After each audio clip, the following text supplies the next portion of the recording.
This original WSRE presentation is made possible by viewers like you.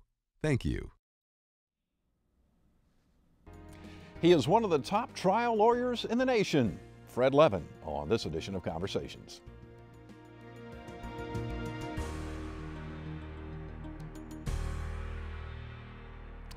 Fred Levin's legal career has been stellar. He has more than 25 jury verdicts with awards over $1 million.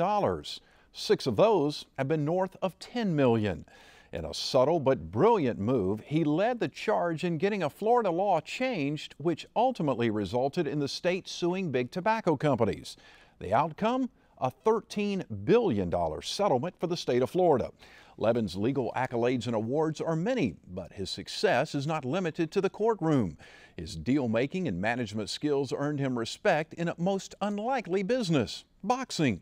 In the mid-1990s, Levin received the Rocky Marciano National Boxing Manager of the Year Award and a similar award from the National Boxing Writers Association. His contributions to the legal world are destined to live long. His alma mater now bears his name, the University of Florida Frederick G. Levin College of Law. We welcome Fred Levin to Conversations. Thanks for joining us. Well, thank you for asking me.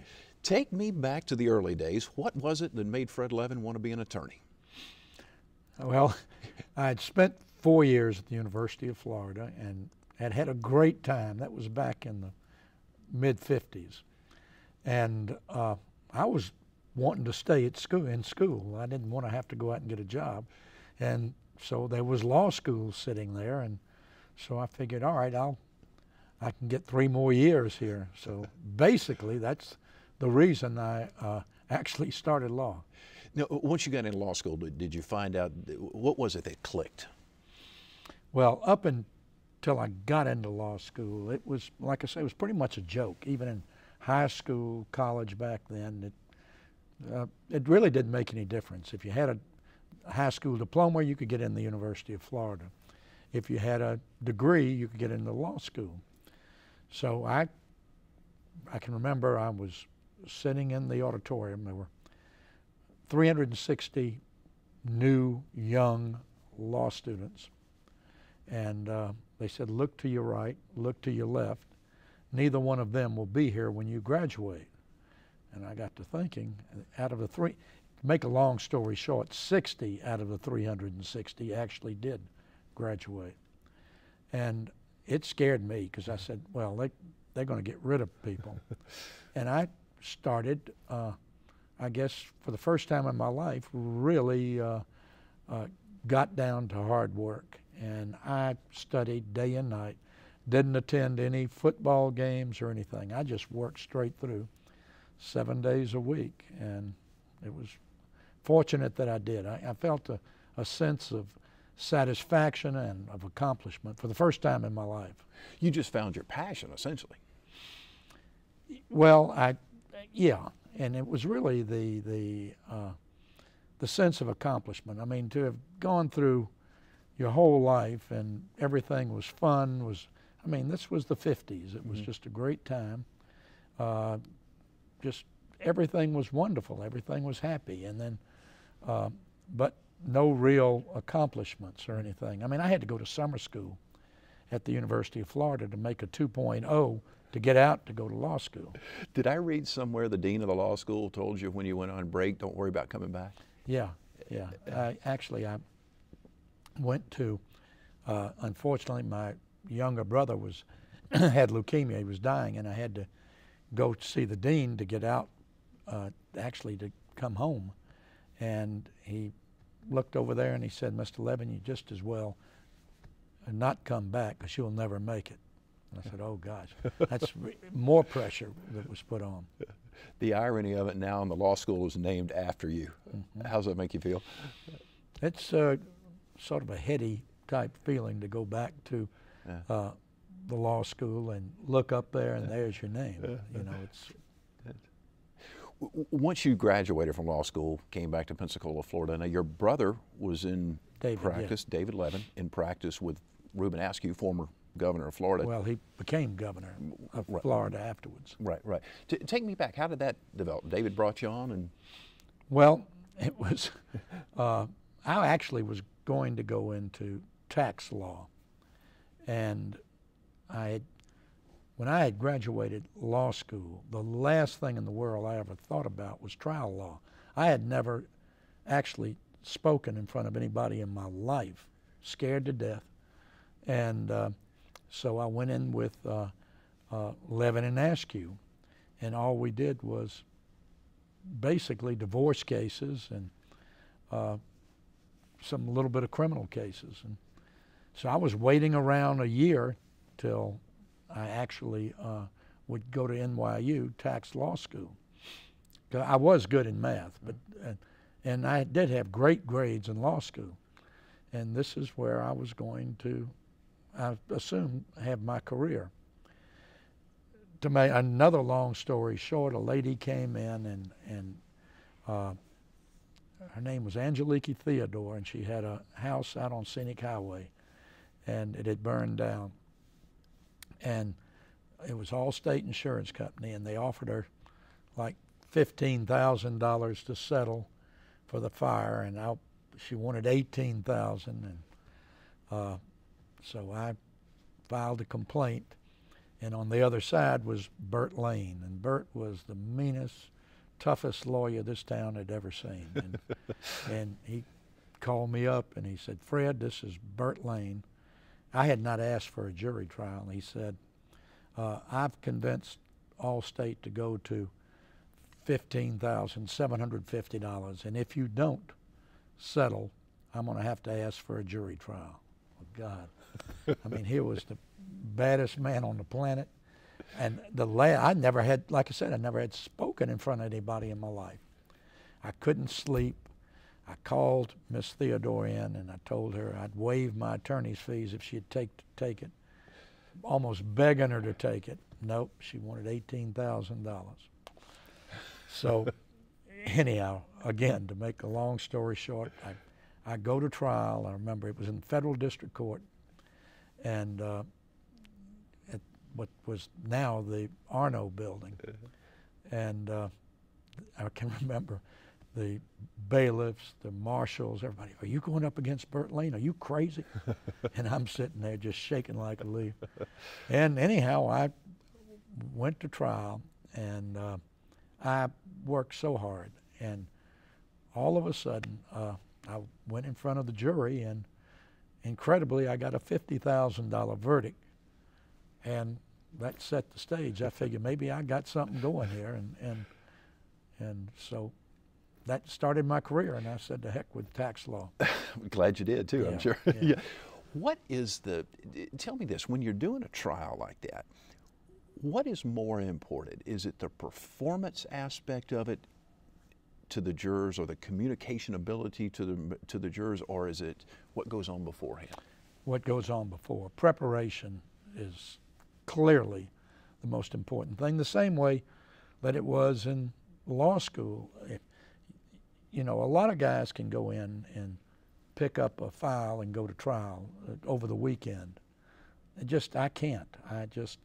Even to this day, and I've been doing this, well, it'll be 50 years next month, that I just totally prepare. I mean, I know in all of those years, I've never really been surprised in a courtroom. I had prepared for every eventuality. Mm-hmm.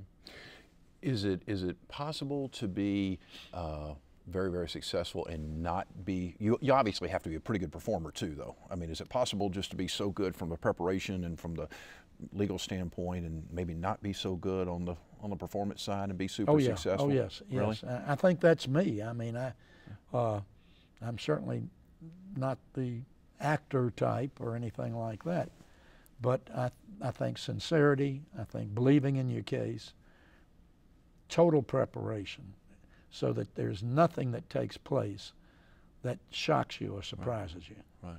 And like I say, and for 50 years, I don't ever recall being surprised in a courtroom. Yeah. What was the most challenging case you did?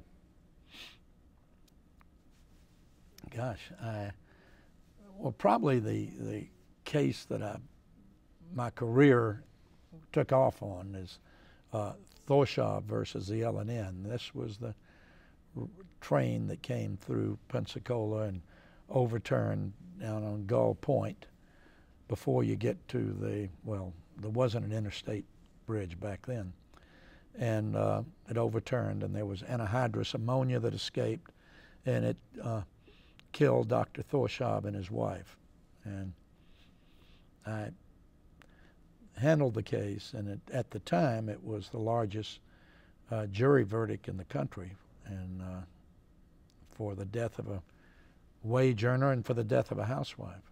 What was that number? It was $18 million. 18 million. And that was 1980 or 81. Okay. How did that case come about for you? I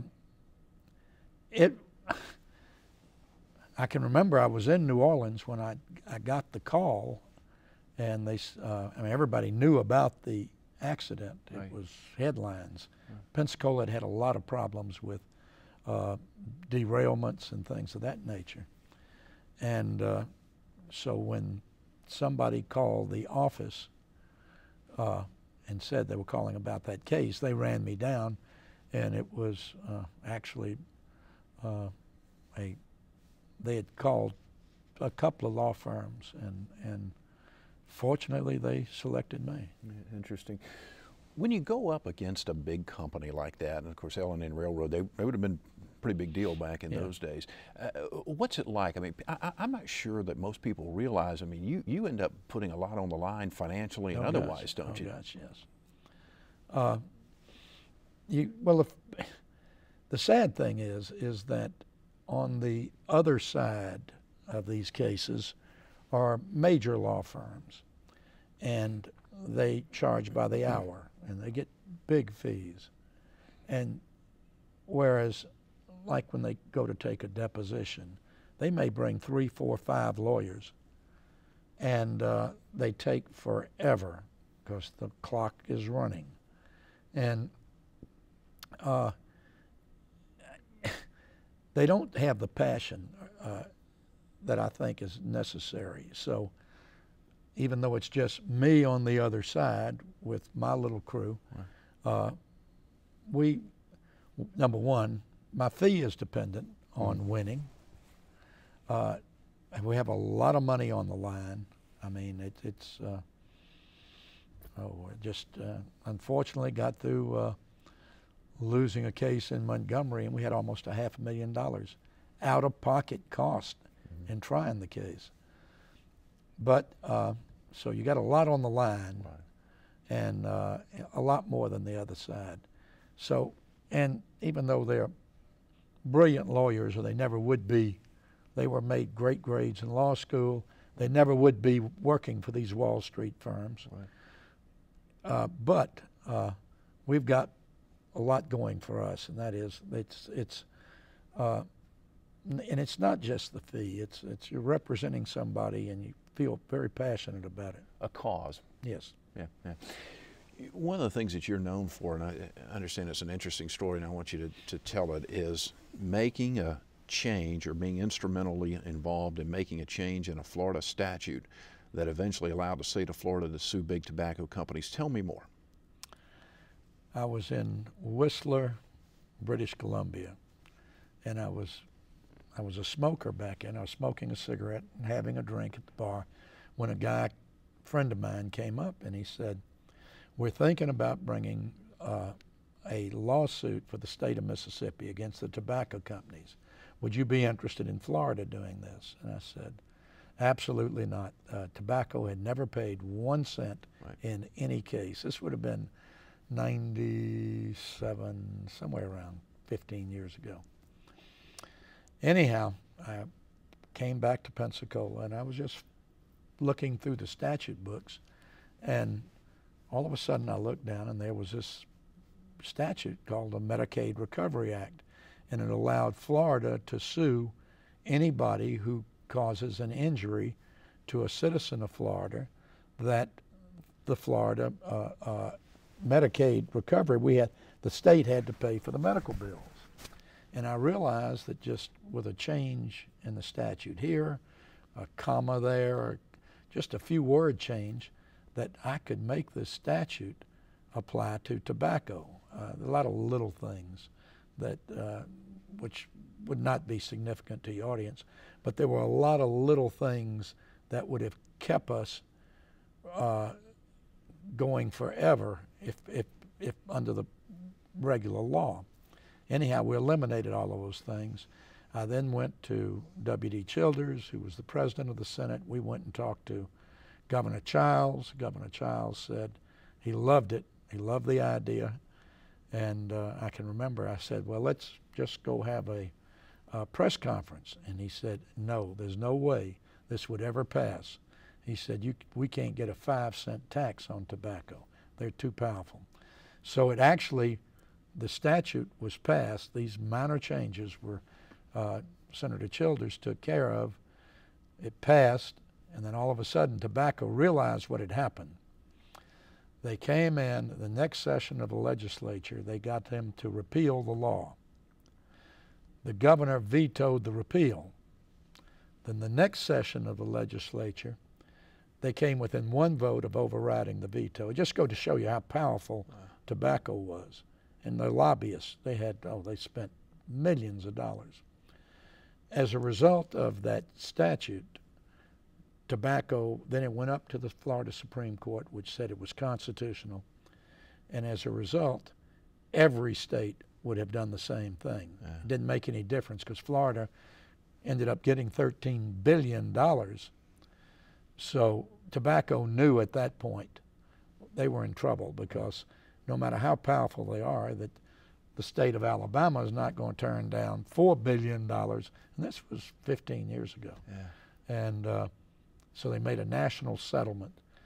As a result, I think that tobacco over a period of 25 years is going to pay out like $350 billion to the different states. The significant thing was that a lot of that money was used in advertising. You see it now on these tobacco ads, and a lot of it raised the price of cigarettes substantially, so that today there are 20% less people smoking today than there were back then, new smokers coming on.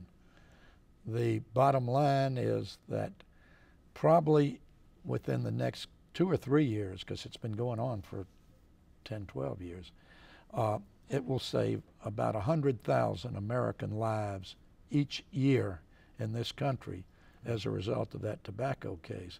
That's as many American lives in 1 year as we lost in Korea and Vietnam combined. Wow. All because, really, I look at it, that I'm just flipping through a statute book and looked and saw nobody had ever thought about doing it. And so the amazing thing, and the thing that I feel so good about, is you think that some stupid little local yokel lawyer in Pensacola probably saved more lives today than, like I say, than we lost in Vietnam, more American lives than Vietnam and Korea combined. That's interesting. I saw a quote. I've got to share this because you had a pretty good sense of humor about it. I know that, I think it was New York Daily News did an interview with you at the time talking about boxing, and the reporter says he smokes too, and you commented, "It's the least I could do after costing tobacco companies trillions of dollars." That was pretty funny. But you don't smoke anymore, do you? Oh no. Who was about 9 years now? Oh, good for you. Who was the friend? Was it Suggs out of Mississippi that? No, this was actually, well, it was Scruggs' buddy. Rather. Yeah, his friend, a guy named Ron Motley. They had come up with the idea. Okay. Scruggs is now spending some time with Uncle Sam. Yeah. As a result, not as a result of tobacco, but some stupid thing he did over attorney's fees. Interesting. How'd you get involved in boxing? 1988, it was right after the Olympics, and Roy Jones Sr. came in to see me. I was a fan, and he said, I want you to represent my son. This was after Roy had, he should have won the gold medal, and they stole it from him. And I said, well, I don't know anything about boxing, but I enjoy doing it. He said, that's what I want. I don't want the Bob Arams or the Don Kings. Boxing is a crooked sport. And I know you've been successful. I had the Thorshav case and had a bunch of really good jury verdicts and a lot of publicity. So he said he'd teach me, which he did. And for the next, God, I guess almost 20 years, I was with Roy, and it was probably some of the most exciting times you could ever imagine. I mean, again, you know, being in the right place at the right time. Here's a guy doesn't know the first thing about all of this, and I'm National Boxing Manager of the Year because I happen to be representing the greatest pound-for-pound boxer in history at the time. Right. Unfortunately, fortunately, I guess in a way, he and I pretty much decided that, and this was after the heavyweight championship that he won, that he would pretty much go on his own and do these things. And fortunately, I was not there to watch the crash. Some of the people that you met while doing that, Oh, gosh. I know Muhammad Ali was one, right? Muhammad spent an evening at my home, spent the night, and that was an incredible experience. I mean, he was, gosh, I'm thinking he came to Pensacola. He conducted we conducted a thing at the Civic Center. Governor Childs came in. Muhammad did not speak, but his wife, Lonnie, spoke there, and we brought in 10,000 of the high school students from around the area, and it was quite an event. It really was. What kind of guy was he in person? A lot sharper than you would have thought. I can remember he was staying at my home, Governor Childs was staying, and the next day I was going to be emceeing this event. So I left the governor and Muhammad Ali in the kitchen, and they were sitting there just talking. And I went on up to bed, and the next day we put this thing on, and about 2 weeks later I got a note from the governor, and he said, "I want to thank you. It was the most memorable evening of my life." Now keep in mind who Lawton Childs was. He was one of the famous United States senators who had chairman of and was governor of Florida for 2 terms, and was a great governor. And then I got that letter on my actually on my wall at the office, that most memorable event in his life. He died not long after that. Yeah, interesting. Have you ever thought about yourself going into politics? Oh no, absolutely not. The only, and it's a funny story. Back in 1962, 63, and you'd have to realize the times. And Nathaniel Dedman was a black lawyer in Pensacola, and I had brought his name up as a candidate to become a member of the Escambia Santa Rosa Bar Association, which was totally white. And I can remember that, oh God, this created a war.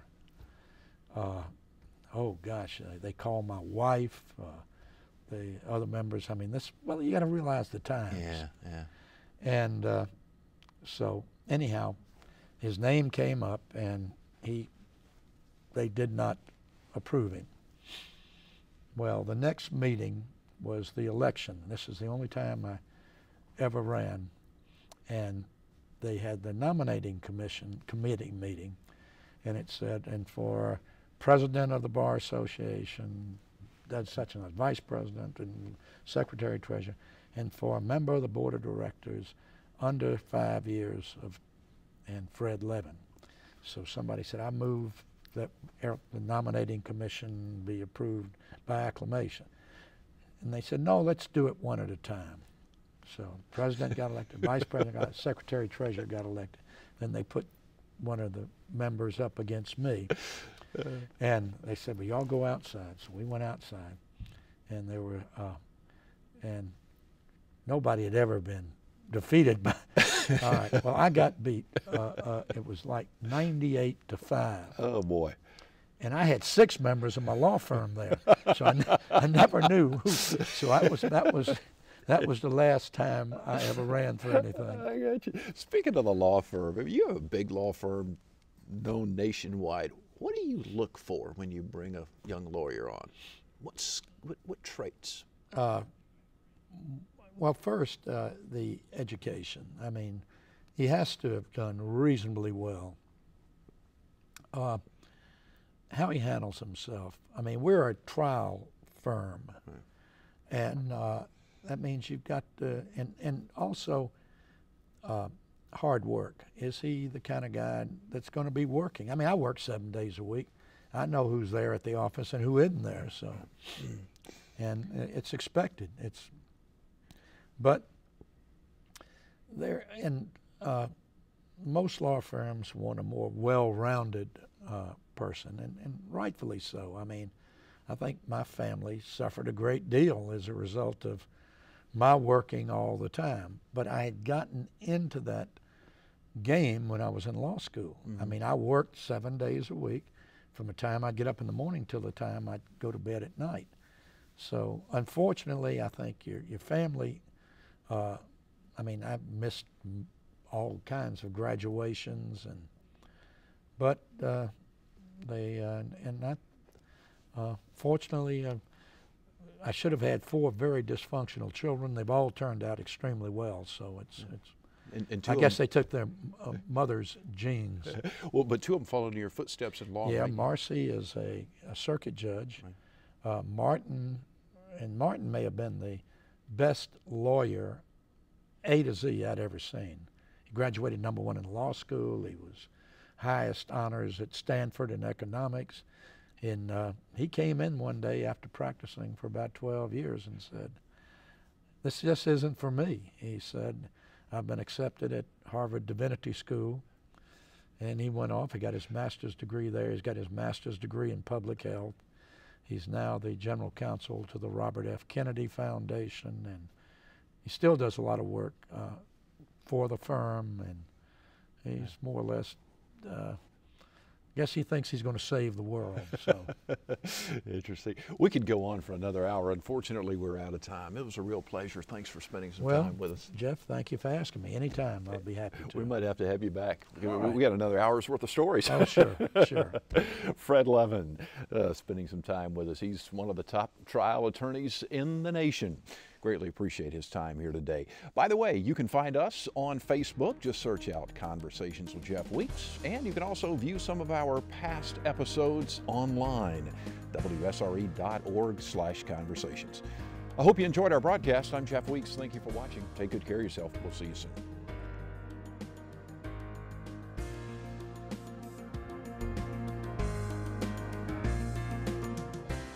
Support for this program is provided in part by these corporate sponsors.